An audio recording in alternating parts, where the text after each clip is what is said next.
Shalom, shalom. This is Brother Shakar here with another lesson through the power and spirit of Yahweh Ba'ashem Yahushai. Before I get started, I want to give all praise, honor, and glory to Yahweh Ba'ashem Yahushai Ba'ashem Rakah Kodash, and double honors to the apostles, the bishops, and the elders of the great millstone from which I learned this truth. Peace and blessings to the house of David, doing this work with all righteousness, truth, and sincerity. And I want to say shalom to the hopeful elect. Shalom. All right, let me start off here in the book of Matthew, chapter 6, and verse 22. And it reads, "The light of the body is the eye. If therefore thine eye be single, thy whole body shall be full of light." Meaning what? That we should be focused, okay, on this truth. You see, our focus should be on just one thing, man. It shouldn't be on the things of the world. So our focus got to be in this truth and what lies ahead, okay, which is the kingdom, man. The kingdom that Yahweh Ba'ashem Yahushai, okay, is going to establish here on earth. That should be our focus.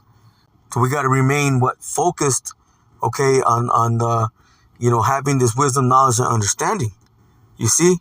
Because ultimately, this wisdom is what's going to keep us stable. Okay, in the times that we're in now, see, in the times to come. Let's get a quick precept. Isaiah chapter 33 and verse 6. And it reads, it says, "And wisdom and knowledge shall be the stability of thy times, and strength of salvation. See, the fear of the Lord Yahweh Ba'ashem Yahushai is his treasure." So we got to remain, again, focused on this 100% truth. Okay, not trying to have our foot in the world, okay, and a foot in the truth. No, we can't do that. Our focus should remain on this truth, okay, our whole time. Now, are we going to do certain things? Of course. All right, let's get another precept. Let's go to the book of Proverbs, chapter 4, and let's go to verse 25. And it says, "See, let thine eyes look right on, and let thy eyelids look straight before thee." That means what? We got to be focused on what we're doing. See, and right now, okay, this truth is all that matters. It says, "Ponder the path of thy feet, and let all thy ways be established." It says, "Turn not to the right hand, nor to the left. Remove thy foot from evil." You see, and when we remain in this truth, okay, we keep that focus, okay, on moving forward, man, on not, going to the left or going to the right. You see? Why? Because when you do that, you come off the path you come out of that straight and narrow path, man, and you start trying to follow the ways of the world. Again, we can't do that. Our focus has to be on this truth. Our focus has to be on the kingdom, man, on the kingdom that's coming. Let's go to the book of, actually, let me get this in the NLT. Let's go to the book of Ephesians, chapter 1. And let's go to verse 18. And it reads, "See, I pray that your hearts will be flooded with light, so that you can understand the confident hope he has given to those he called. See, his holy people who are his rich and glorious inheritance." You see? And we know that Israel is the elect nation. Okay, Jacob is a lot of his inheritance. But out of the elect nation, there is an electing of the elect. You see? The Israel of the Most High. You see? And we want to be a part of that number. You see? Because the scripture says, "What many are called, see, but few are chosen." So Lord's will, we be a part of that number. But in order to do that, again, we got to remain confident. Okay, we got to remain rooted in this truth. Meaning we got to keep striving forward, man. Okay, in a deep focus, okay, on Yahweh Ba'ashem Yahushai, man. Okay, as the kingdom is getting ready to come, man. We see all the things that are going on, throughout the four corners of the earth. You see the strange weather patterns, okay, the wars and rumors of wars. You see the strange the signs in heaven. You see, all these things are happening all at the same time, man. See, and then you have the men of the Lord, okay, Israel, okay, standing up upon their feet. See, all these things are happening all at the same time. Meaning what? Meaning that we're close. See, the Lord is getting ready to come back and establish His kingdom. See, but in order to get there, okay, we gotta keep that focus, okay, on being on that right path, man. Okay, staying in that light. Okay, staying in the 100% truth. You see, let's go to the book of Matthew. Let's go back to Matthew.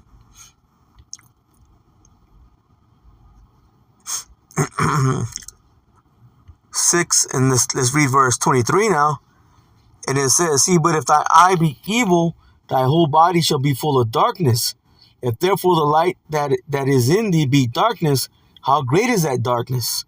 You see, so when you stray off that straight path, okay, when you go off, okay, in another direction, okay, when you lose focus, okay, you go into what? All kinds of matters of evil, man.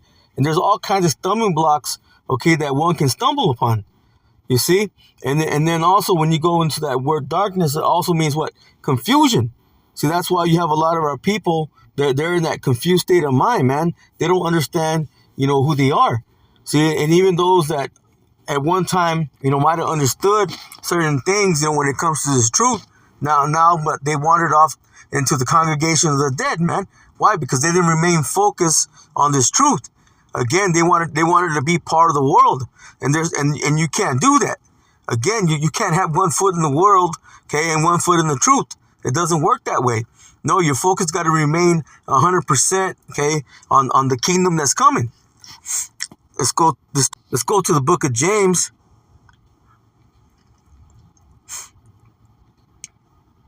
Chapter 1 and verse 8. And it says, see, a double-minded man is unstable in all his ways. See, you can't have it both ways. Okay, you can't serve the Lord, okay, and then serve Satan, man. And when you're following the ways of the world, especially here in America, Babylon the Great, okay, you're following the ways of Satan, man.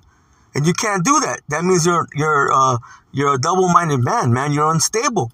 See, and the Lord has no purpose, okay, for an unstable spirit, man. No, you got to remain strictly on that straight and narrow path, man. And this 100% truth. You got to remain focused on the kingdom that's getting ready to be established. Let's go to the book of Luke.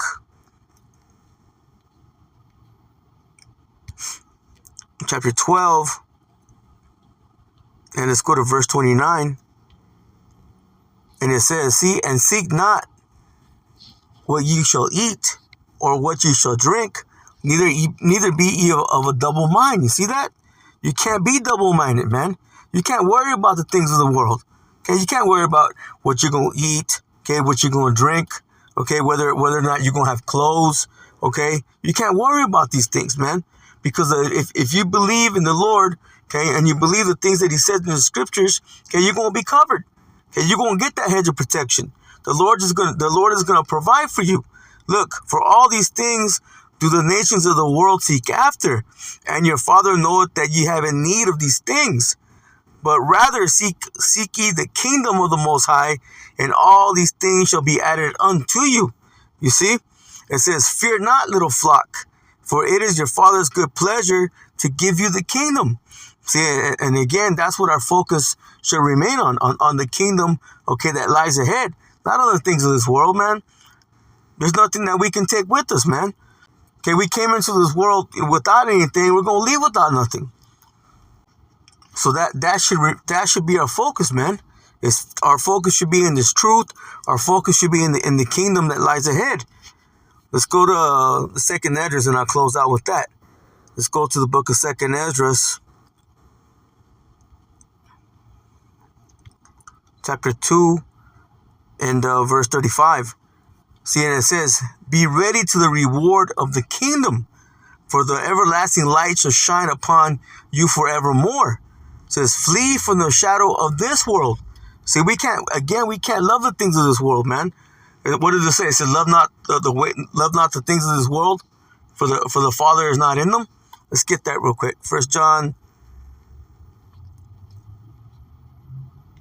2 and verse 15. It says, love not the world, neither the things that are in the world.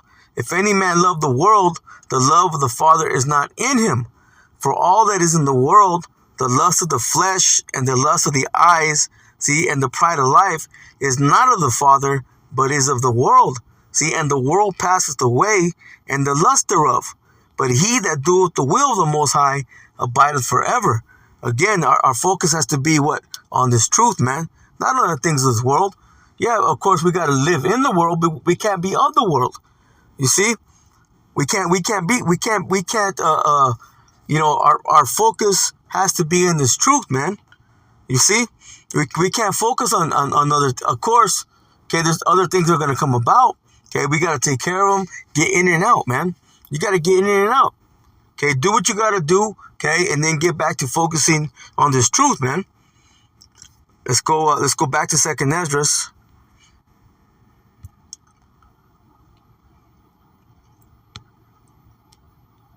Let me read verse 35 again. 2nd Esdras 2 and 35 says, be ready, see, to the reward of the kingdom, for the everlasting light shall shine upon you forevermore. It says, flee from the shadow of this world, receive the joyfulness of your glory. See, I testify my Savior openly.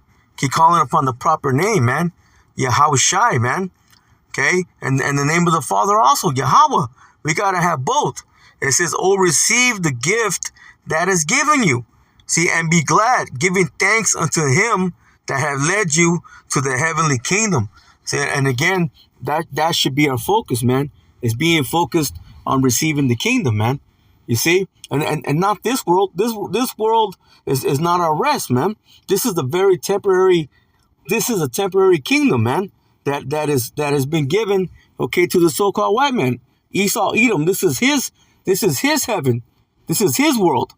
See, our world is to come, man. Let's get that, and then we'll close out. 2nd Esdras chapter 6, and let's go to verse 7. Then answered I and said, what shall be the parting asunder of the times? Or when shall be the end of the first and the beginning of it that followeth? So when's going to be the end of the first earth age? And he said unto me, from Abraham unto Isaac, when Jacob and Esau were born of him, Jacob's hand held first the heel of Esau. See, and that was symbolic to what? Esau's kingdom being pulled down, man. It says, for Esau is the end of the world. See, and Jacob is the beginning of it that followeth. See, and that should be our focus, because that's ultimately going to be the kingdom. So with that, Lord's will, this lesson was edifying. I'm going to go ahead and close out and give all praise, honor, and glory to Yahweh, Bahashim, Yahawashi, Bahashim, Rakak Kodash, and double honors to the apostles, the bishops, and the elders of the great millstone, from which I learned this truth. Peace and blessings to the house of David, doing his work with all righteousness, truth, and sincerity. And I want to say shalom to the whole full elect. Shalom.